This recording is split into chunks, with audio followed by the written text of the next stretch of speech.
The culture of Japan studio came from the very, very beginning of the PlayStation 1 days.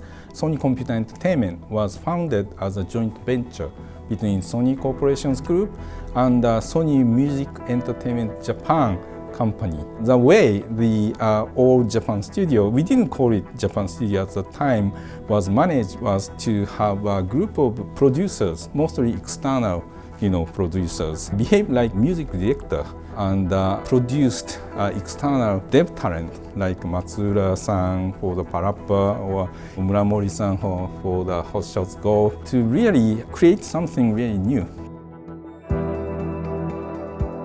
We always wanted and continues to want to create new IP and try new things. We've been doing for the last 20 years. However, the Japan studio or making games, console games in Japan these days is really, really challenging.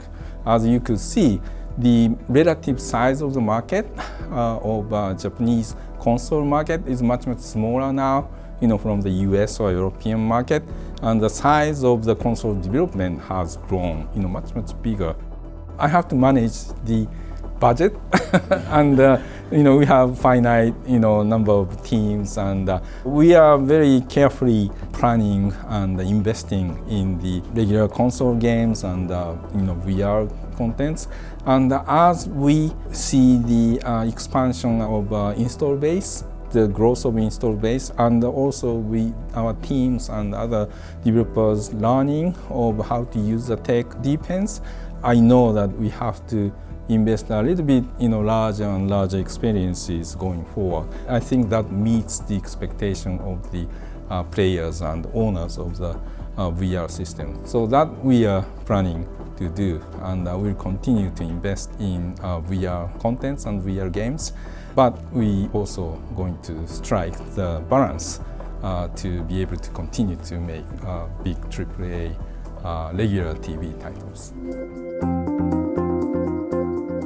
I think that's the balance we have to strike, because we have Japanese fans of PlayStation we have to continue to satisfy, but at the same time, we are in this business of making games, so we have to be able to recoup the investment whether or not the local market size is limited. This past 6 months has been really, really good time, and many people now say that they feel the comeback of the Japanese game development.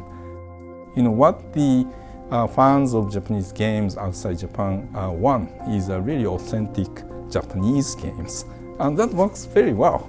So the Japanese developers has to find its own niche, and that becomes the killer features for their games that Western developers cannot match.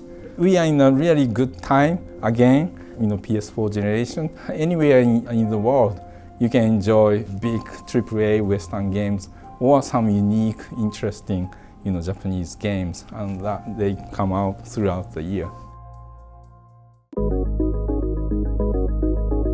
So that's the culture that we are still kind of maintaining to defy the convention, so to speak, and find out and really support and help the talent to create new entertainment. So that's I think why you feel there's some common feel from games produced by Japan studio even today.